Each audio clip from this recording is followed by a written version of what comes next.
New additions to the sticker board. Shane's Hobby Shop. It's not a hobby, it's an addiction. And RJB Woodturner.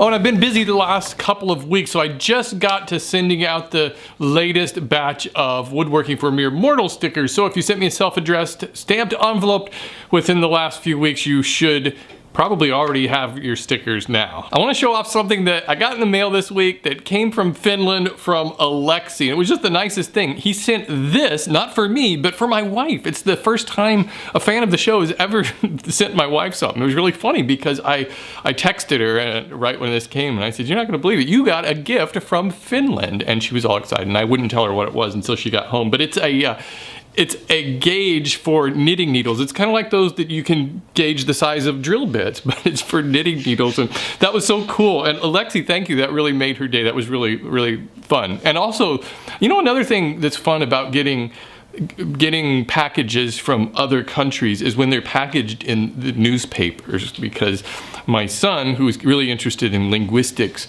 really had fun going through. There was a little bit of a Finnish newspaper in there, so that was kind of fun. Lots of umlauts. I like the card. Knitting is not a crime.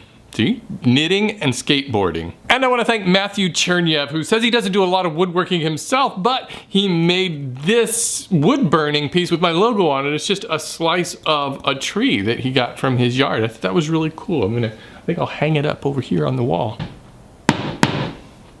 Wood burning is one of those things I've been just meaning to try out for a long time. Maybe I'll get to it soon. Cool, Matthew. And I want to thank all of you who showed up at the Mini Mimo Meetup last week in Denver. That was a ton of fun. It was really a pleasure to meet all of you and get to talk to you.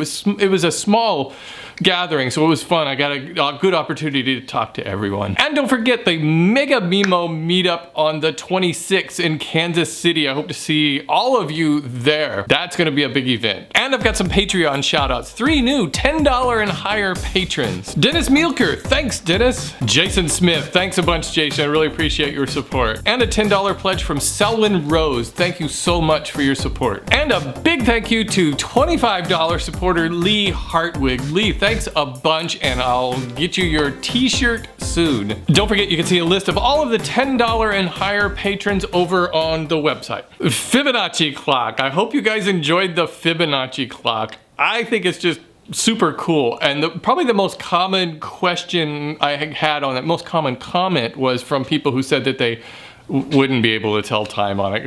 It was just too complicated, and yeah, I can kind of see that. But really, if you just take a couple of minutes, it's not that difficult. The arithmetic is pretty simple. At first, I thought, wow, this is really complicated, but it's not. It's just a matter of adding a few numbers, and then for the minutes, you just add them and then multiply by 5. It's a great conversation piece, and I think that Wyatt will have fun with it in his dorm room. I think that everybody will be very curious about it. Of course, if you don't like to do math, I think it's really cool that Philip included the disco mode on that. So you could use it as a lantern or a lamp really, and it just kind of slowly shifts colors. I think that's really cool. Kind of like a lava lamp. Or sort of reminds me of, I had one of these light changing boxes back in the 80s that I had in my room, and it would pulsate with the sound of music playing on my stereo. I guess they still make those things, I don't know. It was really cool. I also had a black light in my room too. See if you remember these. I had a couple of these black light posters, and they were kind of fuzzy. They were like black velvet or something, but there would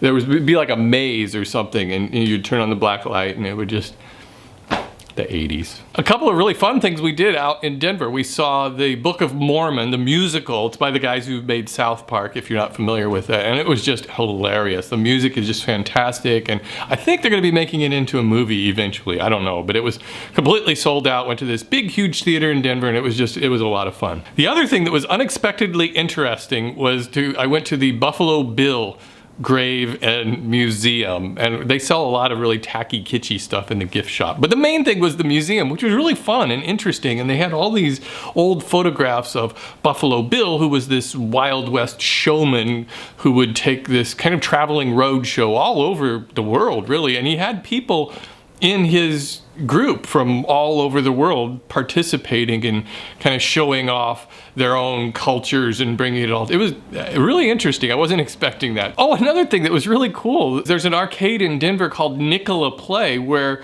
all of the arcade games are free to play. You pay a $2.50 admission to get into this place, and then you just play the arcade games for free.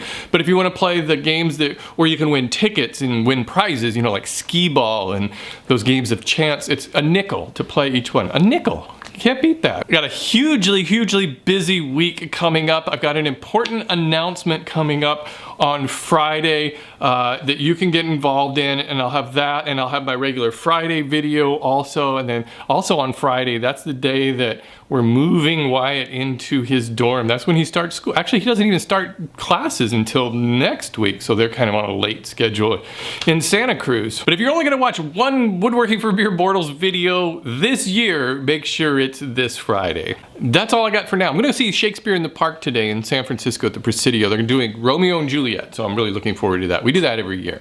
And I'll see you guys next week.